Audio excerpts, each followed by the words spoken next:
Kita mulai dari kenyataan konkret.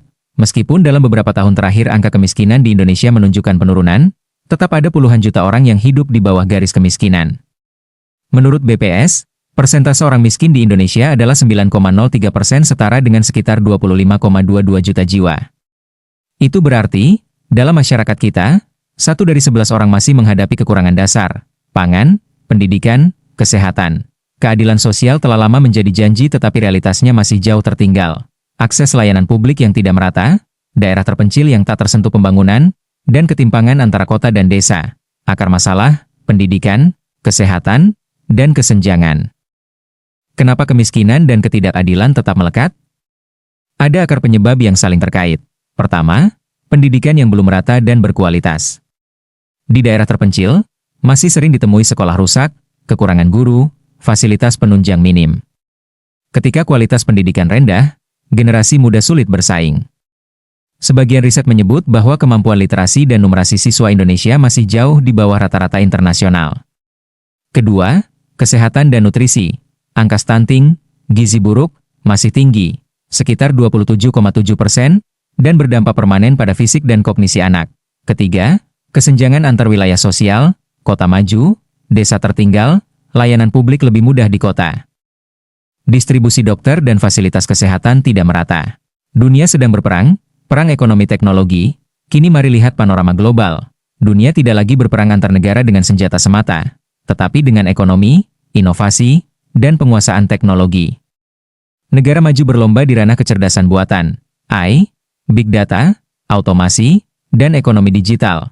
Negara yang unggul dalam inovasi teknologi akan memenangkan persaingan produktivitas, investasi, dan daya saing global.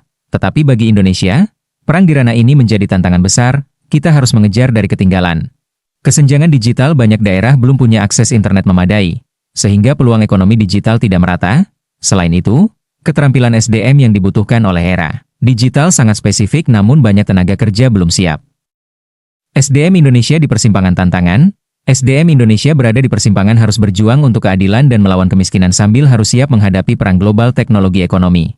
Namun kenyataannya, kesenjangan keterampilan, skill gap, sangat signifikan. Menteri Koordinator PMK menyebut bahwa adopsi teknologi dan ekonomi digital memunculkan tantangan besar berupa kesenjangan kemampuan SDM di Indonesia sehingga integrasi kompetensi digital menjadi prioritas. Penelitian di bidang manajemen SDM menyebut bahwa transformasi digital menyebabkan perubahan struktur pekerjaan. Pekerjaan rutin diotomatisasi, sedangkan pekerjaan kreatif dan kompleks makin dibutuhkan tetapi banyak tenaga kerja belum beradaptasi. Kemiskinan membandel, disparitas yang meningkat, kemiskinan tetap bertahan, ketidakadilan makin mendalam. Banyak warga yang punya potensi namun tidak tertolong, karena keterampilan tak relevan, tidak ada lapangan kerja layak, atau akses yang tertutup. Di sisi makro, produktivitas nasional terhambat, daya saing anjlok, investasi melirik negara lain. Beberapa studi menunjukkan bahwa sektor manufaktur di Indonesia bahkan mengalami fenomena regresif dalam menyerap tenaga kerja, efisiensi produksi naik, tetapi penyerapan pekerja stagnan atau menurun. Disebut juga bahwa digitalisasi tanpa inklusi memperparah ketimpangan pendapatan. Pekerjaan yang berbasis digital umumnya diganjar upah lebih tinggi.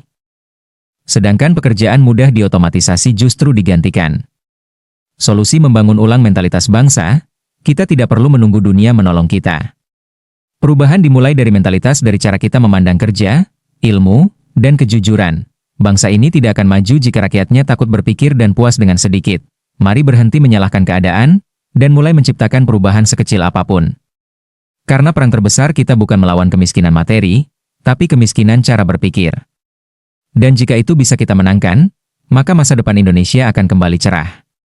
Jika kamu percaya bahwa perubahan dimulai dari kesadaran kecil seperti ini, maka bantu sebarkan video ini dengan menekan subscribe. Karena satu klik darimu bisa membantu lebih banyak orang untuk berpikir dan berani berubah. Justice is not given, it is built.